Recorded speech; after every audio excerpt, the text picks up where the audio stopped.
Hey guys, welcome back to Zone Offroad.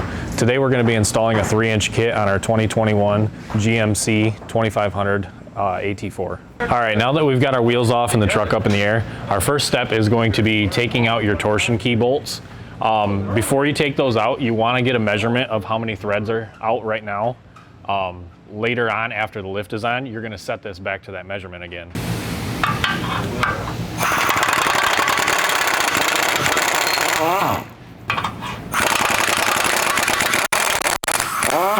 Alright, now that you've got your bolts out, you need to take the adjuster out. You might need a tool like this to push up on your torsion key, but in our case, this one is loose, so you just push up on it, and then your adjuster slides right out. Alright, now that you've got your adjuster out, you can slide the bar forward. You might have to wiggle it, and then your key will come right out.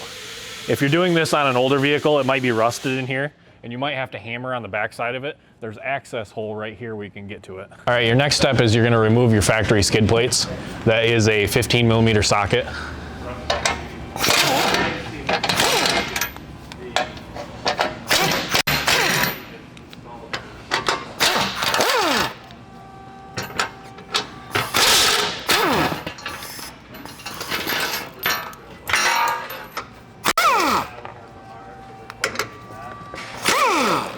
All right, and you're gonna wanna save all your hardware and your skid plates because these are gonna go back on later. All right, next step is you're gonna take out your shock bolts. The lower is what you're gonna take out first. That's here and here. It's a 21mm wrench and socket. You might have to lift up on it a little bit to get the bolt out.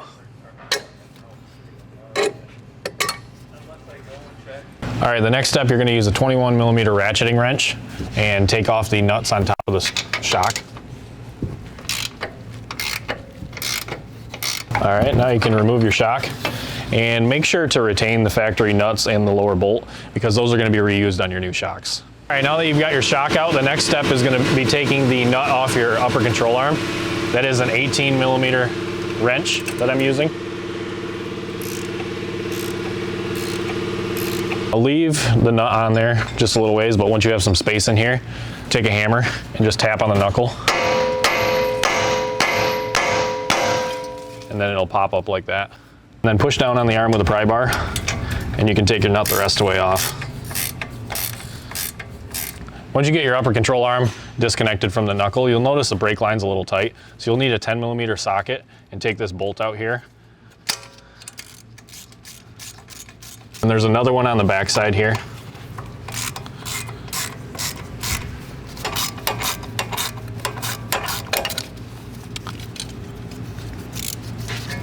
Rotate it forward, and that'll just give you a little more slack on those. All right, our next step is to take out the factory upper control arm. It is a 24mm ratcheting wrench.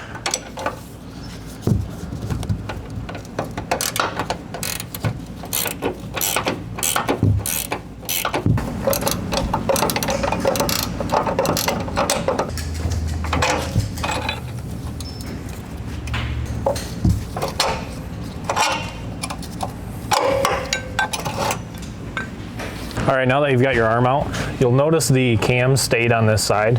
It's got this little plastic locator on here. You can leave that in there because that'll be a good starting point for when you put it back together, and your alignment shop will pop those out so they can adjust your camber and caster. All right, now we've got this new upper control arm to install.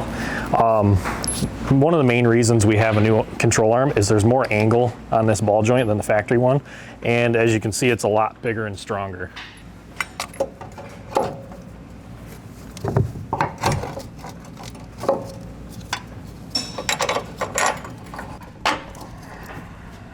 And as you can see, we're retaining the factory hardware with this.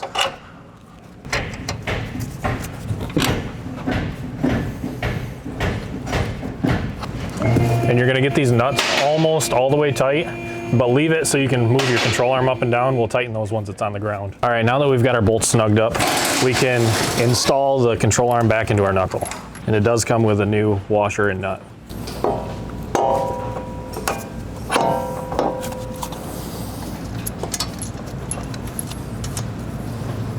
Now grab your 18mm wrench and tighten up that lower nut.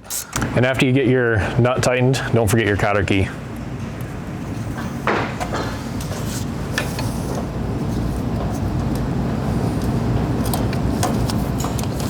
All right, now you can grab your 10 mil and re-bolt up your brake line.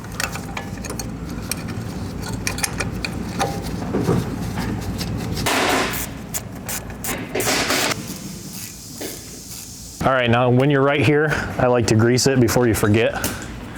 So we have our Milwaukee grease gun. And then with our cap, I like to take and put a little bit of grease on the O-ring. That way it just pops in a lot easier.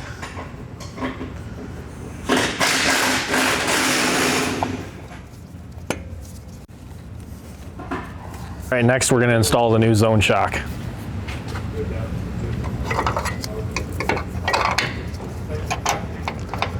Once again, using the factory upper nuts and the factory lower bolt.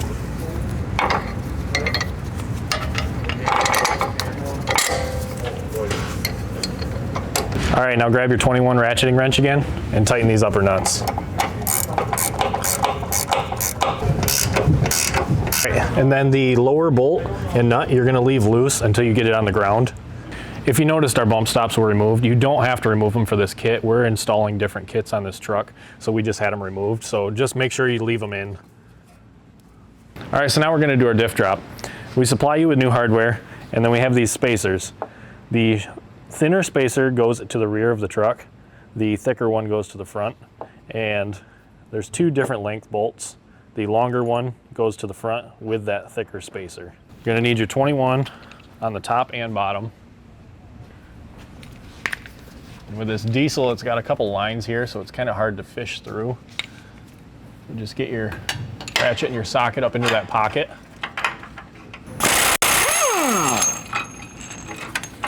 And we're going to discard the factory hardware. Then move to your front bolt here.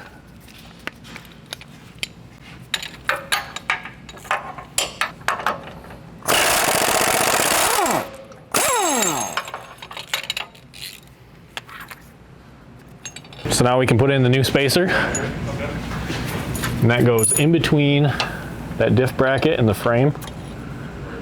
Just slide that in there, and then line up your new bolt with that. And you might have to push the diff around a little bit. Get that line up. You can put your new washer and nut on top.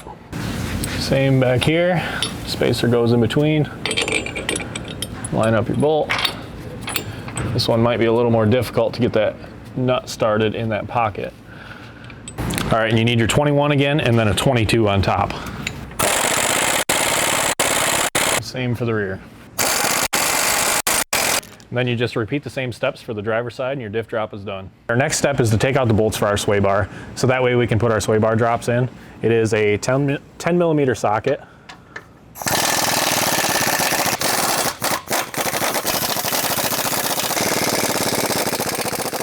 Now that we've got our sway bar drop down, we have our new drop brackets. You're going to want to take the anodized bolts and put them in there, so that way they're flush. And then these two bolts, you're going to want to put thread locker on them. And then make sure to install this so your new bolt is forward.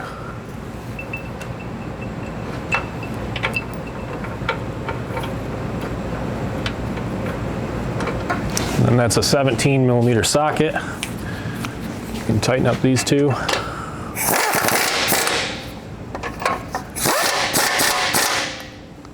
And move on to the next side. All right, now that we've got our drop brackets in, we've got new nuts and washers to hold the sway bar up.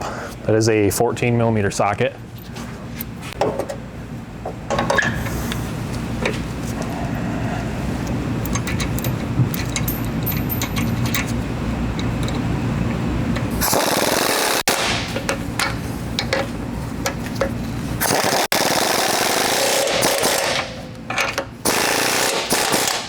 Now we can install our factory skid plates again. And we have new hardware and spacers. Now your front skid plate, these two bolts, you're going to put this 1/4 inch spacer on those ones.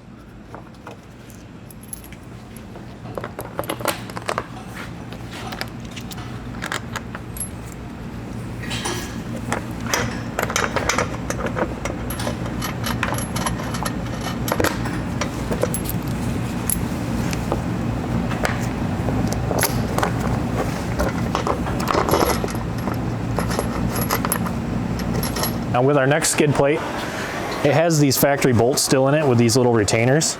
I like to take a pair of side cutters and just kind of get under there, and you got to peel that retainer off. Sometimes they're a little bit of a pain. Just keep working at it and they'll come off. Do that to both sides. That way you can put your new hardware in. All right, now that you've got those out, you have the new 1/2-inch spacers. Those go in the rear position with your 2 new bolts. So we'll take that and install this in the truck. Make sure it tucks above that plastic skid plate.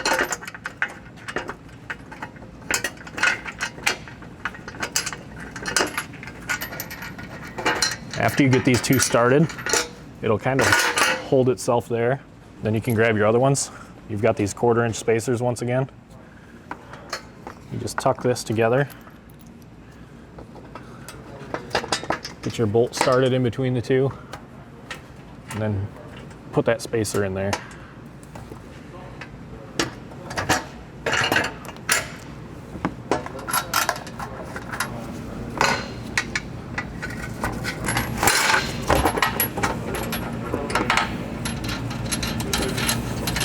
All right, now that you have all your bolts installed, you can go ahead and get your 17mm socket and tighten up all of the hardware.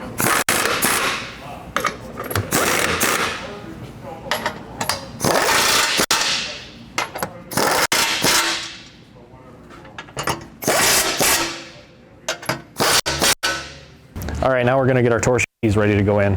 And we have these brackets here. It's got the little tab. That's gonna go towards the back of the torsion key.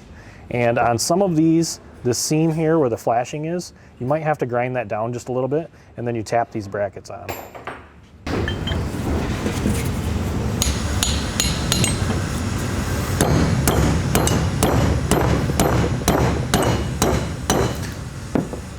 There, it's on, and you'll just have to touch up the paint where you hit it.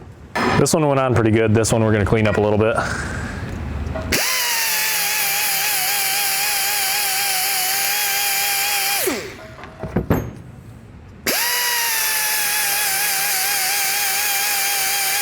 And you want to make sure to keep testing it so you don't grind too much. So it just wants to be snug, so that way it stays on there. This one's good, so we'll just touch that up with the paint a little bit, and then we'll tap it on. All right, let's install our torsion keys. You're gonna slide the bar back and get that started. And leave just enough where you can get the bar or the key in there. And just wiggle it, and it'll slide together.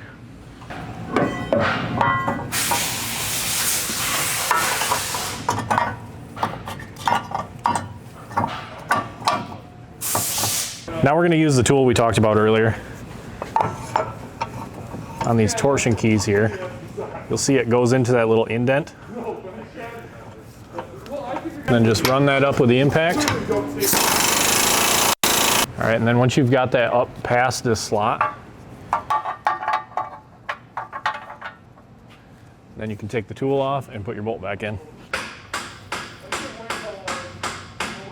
And once you get both sides done, you're going to go back to that measurement that we had you take earlier, and you're going to set these back to that same measurement to get your starting ride height. All right, now we're going to work on the rear of the truck. You want to support your axle with either a screw jack, or if you're doing this on the ground, just a floor jack. Take the weight off from it, and then you're going to need a 21 wrench and socket to remove the shock.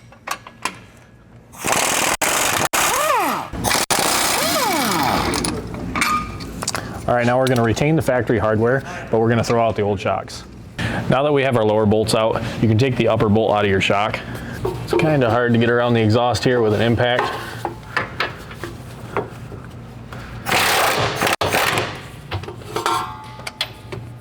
And that is a 21mm socket.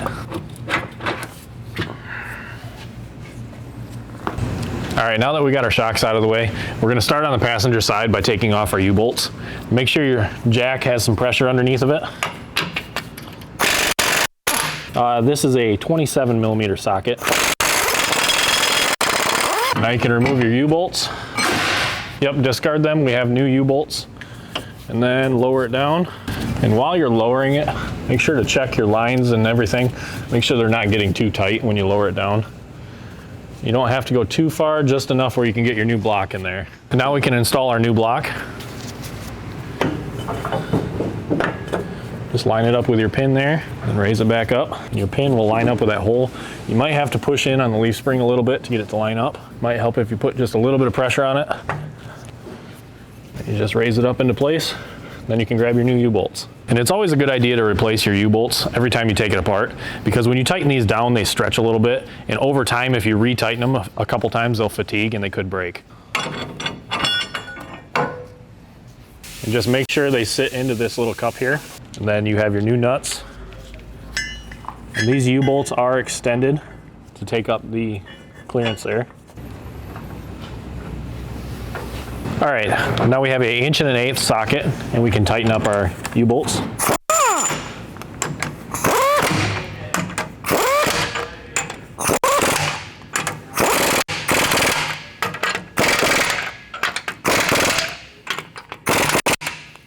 And once this is on the ground and settled, we'll go through and tighten the U-bolts again. And it's a good idea after a couple days of driving the vehicle just to check them again, just a nice peace of mind. So now we can install our new zone shocks. We use the factory hardware on this.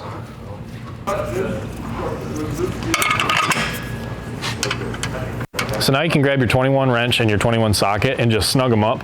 Don't fully tighten them, we'll do that once it's on the ground. And your final step before it goes back on the ground is to remove these retaining clips. That is, if you are putting an aftermarket wheel on there. I found it easiest to use some side cutters. Just kind of get it in there. And the reason we take those off with aftermarket wheels is because they don't sit flush with these on there. Where the factory wheel, they have a recess in them, so that way it'll clear. So if you're using the factory wheels, you don't have to take these off. And that's how you install a 3-inch Adventure Series on a 2021 GMC 2500 HD. Stay up on our social media, or you can hit us up at zoneoffroad.com.